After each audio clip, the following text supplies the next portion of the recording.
호세아 14장. 이스라엘아, 내 하나님 여호와께로 돌아오라. 내가 불의함으로 말미암아 엎드러졌느니라.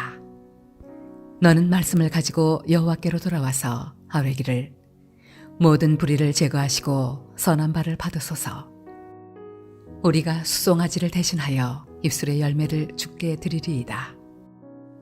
우리가 아수르의 구원을 의지하지 아니하며 말을 타지 아니하며 다시는 우리의 손으로 만든 것을 향하여 너희는 우리의 신이라 하지 아니하오리니 이는 고아가 주로 말미암아 긍휼을 얻음이니이다 할지니라.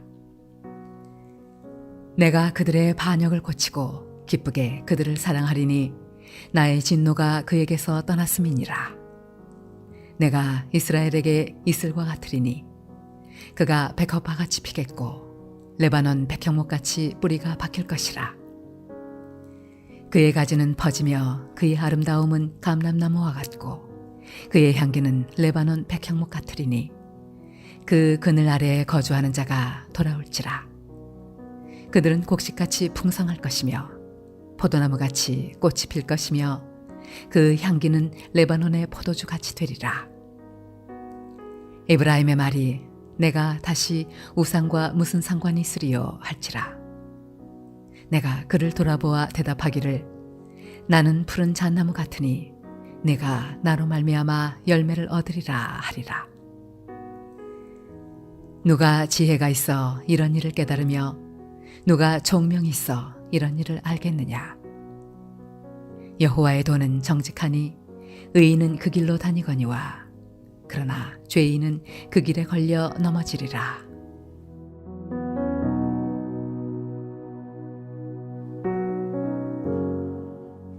할렐루야. 오늘도 하나님께서 주시는 은혜를 힘입어 하루를 승리하는 저와 여러분 되시길 주님의 이름으로 축원합니다. 오늘 함께 보실 하나님 말씀은 구약성경 호세아 14장 1절에서 3절 말씀입니다. 호세아의 마지막 장 14장인데요. 심판에 대한 경고와 죄악에 대한 책망은 이제 막을 내렸고요. 이스라엘을 향하신 하나님의 계획은 심판만으로 끝나는 것이 아니었습니다. 이제부터 선지자 호세아는 이스라엘에게 회개하고 여호와께 돌아오라는 최종적인 권면을 하고 있습니다. 하나님께서는 이제라도 이스라엘이 회개하고 돌아온다면 그들을 맞이하고 무한한 은혜를 베푸실 의향이 있다는 것을 오늘 본문 14장을 통해서 확인해 주고 있습니다. 특별히 오늘 본문 1절에서 3절은 그래서 이스라엘이 도대체 어떻게 회개해야 하는지 가르쳐 주면서까지 하나님께로 돌아오라고 강력하고 그리고 간절하게 권면하고 있는 것입니다. 첫 번째는 용서를 위한 기도입니다. 2절 앞부분에 보면 여호와께로 돌아와 아뢰기를 이라고 했습니다. 아뢰라. 곧 이스라엘이 하나님께 돌이켜서 먼저 용서를 위한 기도를 드리라는 것입니다. 또 2절 후반부에 보면요. 수송아지를 대신하여 입술의 열매를 주께 드리리이다 하였습니다. 이는 형식적으로 제사자 제물을 드려서 그걸로 용서받으려고 하지 말고 참된 회개의 고백과 하나님을 찬양하고 높이는 그 입술의 열매를 가지고 하나님 앞에 나아가라는 것입니다. 호세아 8장에서도 보셨지만 아무리 많은 제단과 제물이 있어도 죄를 없이 하지 못하였다는 것을 보았습니다. 진정한 참회의 마음으로 하나님께 대한 회개의 고백은 하지 않고 그저 형식적으로만 제사를 드렸기 때문입니다. 이스라엘만이 아니라 우리도 우리의 잘못을 회개할 때 하나님께 참된 입술의 열매로 용서를 위한 기도를 드려야 될 것입니다. 다음으로 둘째는 잘못된 것을 버려야 되는 것입니다. 진정한 회개란 말만의 고백이 아닙니다. 회개란 죄를 버리고 죄로부터 돌이키는 것입니다.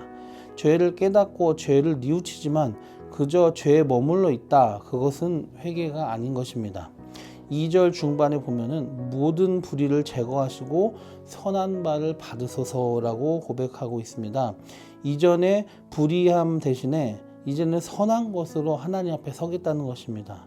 그래서 3절 앞부분에 보면 우리가 아수르의 구원을 의지하지 아니하며 말을 타지 아니하며 다시는 우리의 손으로 만든 것을 향하여 너희는 우리의 신이라 하지 아니하오리니 라고 합니다.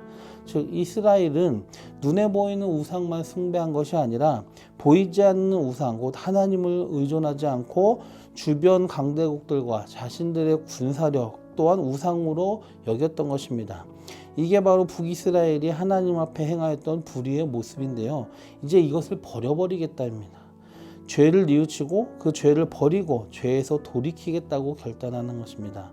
그렇게 회개해야 그것이 진정한 회개라고 선지자가 권면해 주고 있습니다. 우리도 하나님 앞에 잘못을 범하였을 때 죄를 뉘우친다 하면서 그저 여전히 죄 가운데 있는 것이 아니라 오늘 본문에서 말씀하시는 것처럼 잘못된 것을 철저히 버리고 죄에서 떠나는 결단을 하는 진정한 회개의 길로 나가야 할 줄로 믿습니다.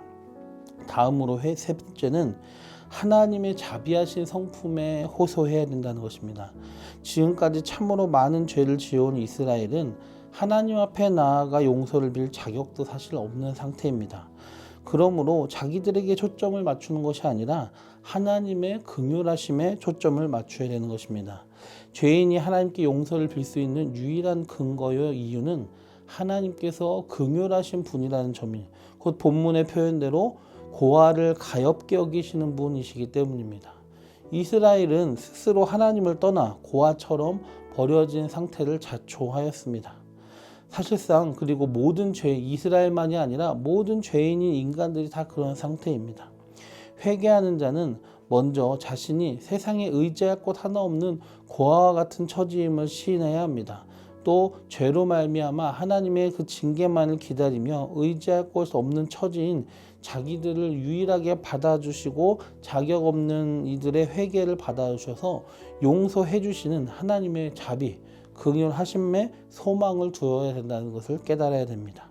하나님의 자녀라면서 매번 같은 죄를 지어가면서 죄를 이겨내지 못하는 연약한 우리도 마찬가지입니다. 오직 긍휼하신 하나님의 자비에 기대어서 하나님께 진정한 참회의 간구, 입술의 열매와 죄로부터 돌이키는 참된 회개로 나아가 주님이 주시는 회복의 역사를 경험해야 됩니다. 내가 내 죄를 깨끗하게 하는 것이 아닙니다. 내 능력을 의지하는 것이 아닙니다. 우리가 죄를 버리고자 결단할 때에 하나님께서 우리가 죄를 버리고 돌이킬 수 있도록 힘을 주시고 그 죄를 이겨내게 하십니다. 연약하며 자격이 없는 우리에 대한 하나님의 그러한 자비로우심을 의지하며 우리가 잘못을 했을 때 진정한 회개와 회복의 역사를 경험하는, 그래서 죄로부터 돌이켜서 회복이 되는 그런 우리가 되시길 간절히 축원합니다. 말씀을 정리합니다. 호세아 선지자는 북이스라엘이 멸망하기 전부터 사역을 하여 멸망한 후에도 사역을 했었는데 이 마지막 권면의 말씀에도 불구하고 이스라엘은 회개하지 않고 결국 기원전 722년 멸망하고 맙니다. 이제라도 늦지 않았다. 여호와께 돌아오라. 회개하라. 선포하고 어떻게 해야 진정한 회개인지 간절하게 권면하였지만 끝까지 이스라엘이 회개치 않으니 결국 하나님의 심판을 피할 수 없던 것입니다. 우리도 혹시 하나님의 말씀과 뜻에 비추어서 어긋난 점이 있는지 스스로 잘 살피고 하나님의 책망과 회초리가 있기 전에 말로 하실 때, 좋게 얘기하실 때 진정한 회개를 통하여서 긍휼과 회복의 은혜를 입는 우리 모두가 되기를 주님의 이름으로 축원합니다. 기도드리겠습니다. 좋으신 주님, 우리가 회개한다, 죄를 잘못했구나라고 뉘우친다 하면서도 그 죄를로부터 돌이키지 않는 그러한 고집을 버리게 하여 주시옵소서. 또 우리가 죄를 알고 있으면서도 하나님께 용서를 구하지 않는 모습을 또한 버리게 하여 주시옵소서.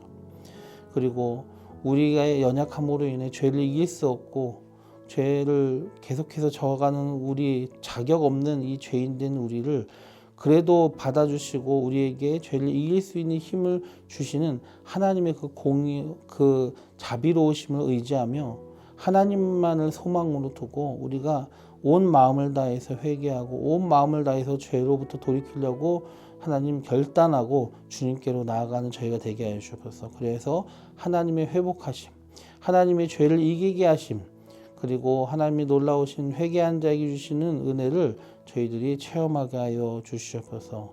우리가 책망과 회초리를 받기 전에